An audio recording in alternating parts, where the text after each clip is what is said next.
Discover the latest health tips, expert advice, and inspiring stories.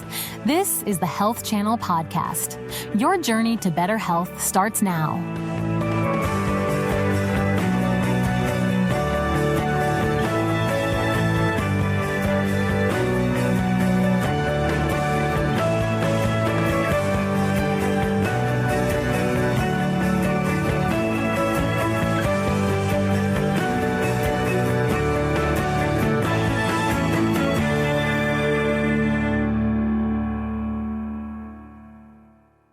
Oats cause warts. Brown eggs are healthier. Juice cleanses detox your body. Are these old sayings fact or fiction? Backed by popular demand, we're going to debunk your medical myths today, as well as answer your questions here on this episode of Ask the Doc, No Appointment Needed. Welcome to Ask the Doc, the show where we encourage you, our viewers, to send in your healthcare-related questions and our medical experts answer them. My name is Dr. Kamaljit Kaur, and I am a board-certified primary care physician. Let's get right into debunking some medical myths today. Our first question comes to us from Tanner, and Tanner has reached out to us through our website, allhealthtv.com, asking, "Hey doc, my wife and I have a bet and I need your help. I was raised thinking that brown eggs were more nutritious than plain old white ones. My wife Ashley grew up on a farm and laughs every time I bring this up. Dr. Kaur, who's right and who needs to go back to school?" Oh, Tanner, it looks like you're going to have to go to the store and get some school supplies. So let's talk a little bit about brown versus white eggs and why this might be or is a medical myth. Now, eggshell color is actually determined by the breed of hen from which that egg came. And it really doesn't change, at least not in a clinically significant way, the amount of nutrients or vitamins that are contained in that egg and the egg yolk and the egg white. For instance, white eggs have a slightly higher content of vitamin A, and brown eggs have been found to have a slightly higher content of vitamin E. And even though we have seen that the numbers might be a little different, they're not so different that they're really going to impact the health of a human body in any meaningful way or in a meaningful amount. Both provide similar amounts of nutrients, protein, vitamins, and minerals. So both are considered nutritious and healthy foods. Now, this may seem unlike what you're seeing out in the grocery stores or when you go shopping, because a lot of times brown eggs are marketed or advertised to be more expensive, and sometimes they're the ones with the term organic or farm fresh. So it may lead you to believe that those are healthier, but that's in fact not true. There's no scientific or clinical evidence that brown eggs are better than white eggs. Now, what you do want to look for, though, and I know a lot of times people can get confused because there's so many different types of eggs out there now, not just brown versus white, but you have organic, you have pasture raised, you have farm raised, and then you have cage raised, and it's a lot. I understand, but if you're going for health consciousness and you can get these types of eggs, pasture raised eggs are going to give you a little bit more healthy eggs, and that's because the birds have the freedom of running around, being healthy and happy, and they're not under constant stress, maybe such as cage-raised birds might be. So that egg is going to come out a little bit healthier. Otherwise, white eggs, brown eggs, it's really a personal preference. Let's get to our next question. This one comes to us from Felicia, and Felicia asks, "Dr. Kaur, where do you stand on the eternal debate on drinking 8 glasses of water a day? I'm good for between 4 to 5, and then I'm pretty well hydrated. But am I doing myself a disservice by not downing 8 glasses a day? Water doesn't just come from drinking, from tap water or bottled water, but the foods that we eat. So fruits and veggies can also have good water content and to keep you hydrated. So when it comes to how much water should I drink on a regular basis, that 6 to 8 water saying is kind of an old myth that's really not true. And the reason for that is, while it may be a good generalization for most healthy people, people are different. We have different weights, we have different heights, we have different healths and health conditions. So, how much water a individual needs really differs from person to person, and what is going to be beneficial and optimal for them. Hydration requirements do change between people because of this. And you know what else matters? The climate that you live in. Do you live somewhere where it's cold, or do you live somewhere where it's quite humid and you're constantly sweating and you're hot and you're losing water through your bodily fluids, just like the video had mentioned? Now, studies have shown that optimal hydration is closer to about 2.5 to 3.5 liters per day to allow for adequate secretions and for adequate flushing of toxins through the body, most notably the kidneys, and for optimizing your metabolic health. But to get even more specific, we recommend a minimum of 40 to 45 milliliters per kg of body weight per day for your optimal hydration needs. And remember, this is total water intake, not just from tap water or drinking water, but fruits and vegetables and foods that might have water content as well. And of course, excuse me, coffee and tea also factor into this. Now, that being said, majority of us are not going to sit there and actually calculate, how many liters do I need? How many ounces are left? And how much does this watermelon have in it? It's just not realistic for everyday life. And I understand that. So when I talk to my patients about what is optimal water intake and a hydration for them, because we talk about water intake, but the point of it is to stay hydrated so our cells can work optimally and all the other parts of our body can be healthy. When I advise on this, I tell them that while that generalized 8 glasses a day is, sufficient for the most part, what you really want to look at is your urine color, and you want to monitor your urine for being dilute. So a light yellow or a light pale color. Doesn't necessarily have to be absolutely clear all the time, but as pale yellow as you can get it. Now, on the other hand, if your urine you're finding is frequently dark or heavily pigmented, yellow or mustard yellow, then that means you're quite dehydrated and you want to up your water intake for sure. And then the other thing you want to consider is your thirst. One thing that a lot of people don't know is that your thirst signals don't really come into play until you're quite dehydrated. So by the time you feel that thirst, your body's really asking for water. Obviously, you want to prevent that by regularly intaking water throughout the day. So, a cup of water, or you want to have a mug near you, or the video had mentioned some of those smart bottles that connect to your phone. That's pretty cool. I've actually never used one of those, but that's a pretty cool idea to stay on top of it.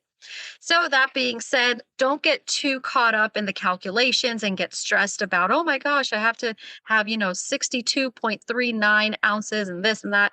Nobody's actually going to do that. And as physicians, we don't expect our patients to do it. Just make sure you're drinking enough water where your urine is dilute and you're eating healthy foods, fruits, and vegetables as well. Let's get to our next question. This one comes to us from Crystal, and Crystal has sent in a question from our website, allhealthtv.com, asking, Hi, Dr. Kaur. I'm a voracious reader, and my grandkids give me a hard time because I like to read mysteries in my favorite chair next to an antique floor lamp. It can't handle newer bulbs, so it doesn't give off the best light. Now that I need a new prescription, the kids are telling me I'm ruining my eyes by reading in soft light. What do you think, doctor? Hi, Crystal. I am so glad that you're partaking in your favorite hobby, reading. Reading is one of my favorite hobbies, and I wish I had more time to do it. Now, as far as reading in dim light goes, there may or may not be some truth to what your grandkids are telling you, and I'll talk a little bit about why. Reading in low light doesn't directly damage your eyes in any way, at least not in any permanent way. So it's not true to say, oh, reading in low light is going to damage your vision or damage your eye health. But it does put a lot of discomfort and strain on your eyes because, as you can imagine, when you're trying to read, especially if the print is fine and you're trying to read in low light, you're probably straining a little bit. You're probably squinting a little bit as well. And that is just putting a lot of muscular strain around your eyes. And then that obviously will result in eye fatigue. You can even get blurry vision if that's happening a lot or for a prolonged period of time. So if you're sitting and reading for hours, which is great for your brain because you're engaged and you're learning new things or you're exploring new things. But as far as your eye health goes, that's going to be a lot of strain on those eyes. And then it can also reduce your reading speed. So the pleasure of reading may be reduced as well because you're finding yourself not only squinting and straining and feeling eye discomfort, but you're not able to get through the book or the novel as quickly or as consistently as you would want to. Now, these effects are more pronounced the older that we get because, unfortunately, but understandably, as we age, a lot of parts of our body just aren't the same as they were when we were, say, 20 years old. So, naturally, as you age, there are some changes that occur in the eye. Some people, at a lower degree than others, but some people may experience floaters as they age. Some people may experience reduced vision all overall as they age. And then there also may be some changes in the health of your eye. So your retina might change as you age and other structures that are behind the eye. And as this happens when you get older and these functions decline a little bit, then you're putting strain on them by reading in low light. It's kind of like a double whammy on your vision. And then that can actually result in discomfort and damage to the eye over a long term. So, all that being said, while reading in low light doesn't directly damage your eye, it can produce factors that can contribute to eye discomfort and disease moving forward. So, maybe try in reading in a more well lit area. Doesn't have to be super bright, but at least a little bit where you're not finding yourself straining and you can still enjoy your favorite hobby. All right, let's get to our next question. We have a question that came in from Instagram, and this one's from Trayvon. And Trayvon asks, Yo, Dr. K, my boy Derek and I run track at school. I'm a sprinter and he's long distance. So we're both stretching before our races. And to make a long story short, D pulled a hamstring, and he's out for the season. I thought stretching beforehand prevented all injuries. Is that not true? Hi, Trayvon. Thank you for sending in this question. And firstly, I hope your friend is feeling better and I hope his road to recovery is nice and smooth. When it comes to stretching before exercise or doing any kind of high intensity or sport activities, it is an important part of doing that activity in a healthy way, but it unfortunately does not always prevent all injuries. Now, the current consensus in medical literature is that whether it's static stretching or dynamic stretching, there's really no evidence to show that doing it is going to help prevent you from getting a pulled hamstring or any kind of pulled muscle or a joint injury or any other injuries, unfortunately, something more drastic even. It doesn't really guarantee that, but it doesn't mean that you shouldn't stretch before you work out because stretching regularly, whether or not it's right before a workout, regular stretching helps in so many other ways. It helps with balance, it helps with range of motion, and it helps keep your joints nice and mobile and lax. I'm sure you've heard of the saying, if you don't use it, you're going to lose it. Same thing for stretching and with those joints. If you don't regularly move them, in certain directions and stretch them out, they're going to get stiffened in place. And then that's going to be actually high risk for injury. So I know it's a little bit confusing. Stretching is really good for overall health and joint mobility and preventing injury and increasing your balance, but it doesn't guarantee that you're not going to get hurt. Sorry to say, but keep doing it. It's still very good to do. And again, I hope your friend has a fast and smooth recovery. Let's get to the next question. And this one comes to us from Leo from Facebook. Leo asks, Hi, Dr. Kaur. I remember my father often saying that one can never take too much vitamin C as it supposedly helps prevent colds. After being sick nearly every other week last year, I hoped to avoid a repeat performance and took 3 times the recommended daily dose every day last week.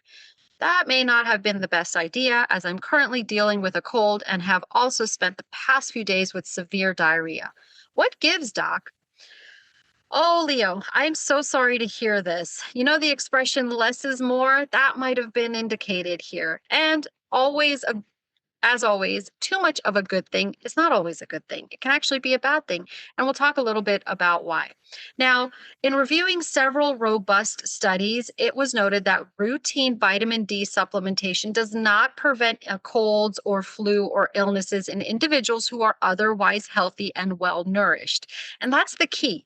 If at baseline you're eating healthy foods, you're a healthy person overall, you don't have any chronic conditions that are out of control, and you have a good nutritional status at baseline, adding extra vitamin C to that is not necessarily going to prevent you from getting sick because your immune system's already got everything that it needs to really be robust and at its optimal to, fight those pathogens and viruses and colds. However, in high risk individuals. And this could be people, the studies specifically that were done in people who are under excessive physical stress. So people who run marathons or are extreme lifters, sometimes even Olympic athletes. Vitamin C intake actually did produce a 50% reduction in cold incidence, so in them getting a cold. And the reason for that could be, like I mentioned, they're under extreme physical stress. And when your body is under extreme stress, whether it's physical or mental, but physical for sure, then that does dampen your immune system a little bit. So that extra vitamin C could have helped in those instances. Other studies have shown that men in particular who have suboptimal levels of vitamin C, so maybe they're not eating enough fruits and vegetables and getting vitamin C from natural foods and natural items, they actually would benefit from vitamin C supplementation. And they had a 45% reduction in the incidence of cold. So they were 45% less likely to get a cold if they were having intake of regular vitamin C. All that being said, studies have shown that regular vitamin C supplementation has also been linked to an 8% reduction in the duration of a cold. So you mentioned specifically about getting a cold altogether, but what about when you actually happen to get a cold or the flu? Studies have shown that taking vitamin D regularly, so not starting when you got a cold, but if you were taking it regularly from beforehand, your symptoms could last shorter by 8%. And for children, 14%, which that's great, honestly. But after you get a cold, vitamin C supplementation doesn't really help so much. The other thing that I want to also address is the fact that you mentioned that you're taking about 3 times more than the recommended amount or the daily amount, that can actually be dangerous. Now, when it comes to vitamin C, there's no real toxicity with it because your system will let go of, the extra vitamin C that it doesn't need, and it doesn't really store it. But it could still be harmful if you have other health conditions. So you always want to talk to your doctor before taking supplements, and especially before taking more than the recommended amount. Now, I hope you feel better. Remember, when you're sick and you're not feeling well, the number one thing you want to do is hydrate. Make sure your body's hydrate and eat nutritional food so your immune system has all that it needs to fight that cold and get you back to being healthy. All right, let's get to our next question. And this one is actually not a myth, and it just came in from Facebook from Jacqueline. Thank you for sending this in, Jacqueline. She's asking, "Hi, Dr. Kaur. Is there a sure way to diagnose hypothyroidism? I have all the symptoms: tired, losing hair, frequently cold when others are not, severe constipation, feeling out of the picture, and not so well. I have had thyroid tests that indicate my thyroid is low, but my doctor is concerned medicating me might cause me to lose weight. I eat extremely healthfully because I have rheumatoid arthritis. I don't eat fattening foods." Thank you for reaching out, Jacqueline. This is a really good question, and the short answer is yes. Now, the suspicion for hypothyroidism in an individual is raised when that person tells us they have certain symptoms, just like the ones that you're talking about. We then begin investigation with a series of thyroid testing through blood work, and if there's a clear-cut abnormality that says, "Hey, this is absolutely hypothyroidism," then we move forward with treatment.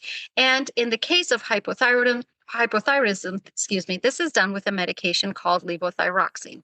And generally, this is a weight-based medication. So when it started, the dose is based on how much you weigh. Sometimes it can be started with arbitrary numbers like a 25 or 50, but either way, it's something that's taken into consideration with your individual status. And like with many medications, we always have to ensure that the benefit of the medication we're giving you outweighs any risks that may come from it. Because again, do no harm, right? Our intention is always to help you stay healthy and feel better. So the treatments that we give need to be aimed to do that as well. I encourage you to talk to your doctor and really ask her what her specific concerns are surrounding replacing your thyroid hormone or giving you supplementation, because then that might help clarify other things as to what is the most healthy way for you to get treatment for this. And it's especially important because you mentioned you have rheumatoid arthritis, and having uncontrolled hypothyroidism can actually worsen your rheumatoid arthritis symptoms, and it can actually induce flares as well. well. And if you're on medications for RA, having untreated hypothyroidism can actually make some of those medications not do what they're supposed to do. So as you can see, like with so many other things in the body, those two conditions are very much related and should both be managed individually so that they don't cause havoc in your body together. Our next question comes to us through our website, allhealthtv.com. And if you haven't had a chance yet, I do encourage you to take a look. It's chock full of a lot of great information. Now, this next question comes to us from Reese, and Reese is asking, "Hi, Dr. Kaur. I took some time off and stopped training for marathons a few months back. And boy, did I go to town on sugar, carbs, and unhealthy fats. I'm sure I kept a couple of the local fast food joints in business. Anyway, it's time for me to detox, and I wanted to get your thoughts on juice cleanses." Hi, Reese. Thank you for sending in this question. It's so important because there's so much myth around the whole fact that juice cleanses can actually detox your body. And I know it may seem like a good idea, but it's neither necessary or scientifically proven to do any benefit. Let's start with the basics. No matter what you eat, your body has its own natural detox mechanisms, and these are primarily through your kidneys and your liver.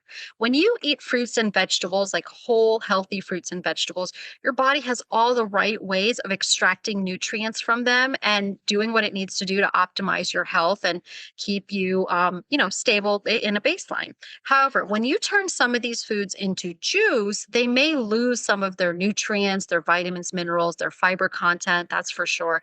And so you're not really getting all the benefits that you think you might be getting.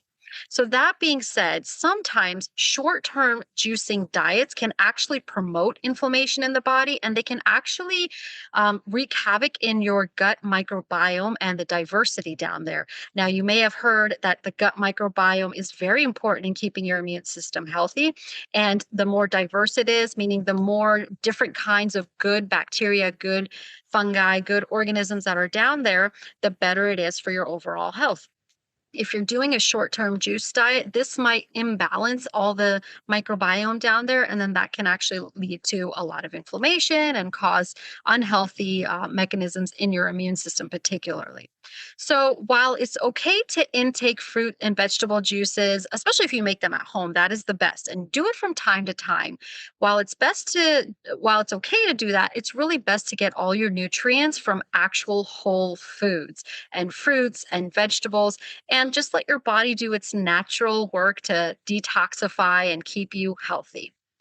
All right, folks. Well, that's all the time that we have for today. These were some great questions. I mean, the juice cleanse question, I get it all the time.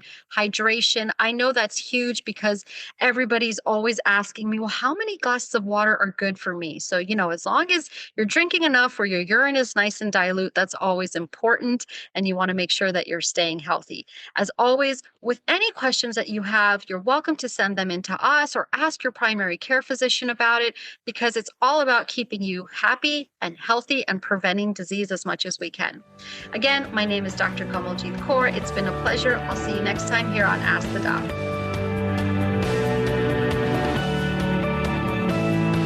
Thank you for listening to the Health Channel podcast. We hope this information has been useful. However, please remember that only your doctor can advise you about what is best for you. Do not start, modify, or suspend treatment based on anything you have heard on this podcast. Please join us again soon.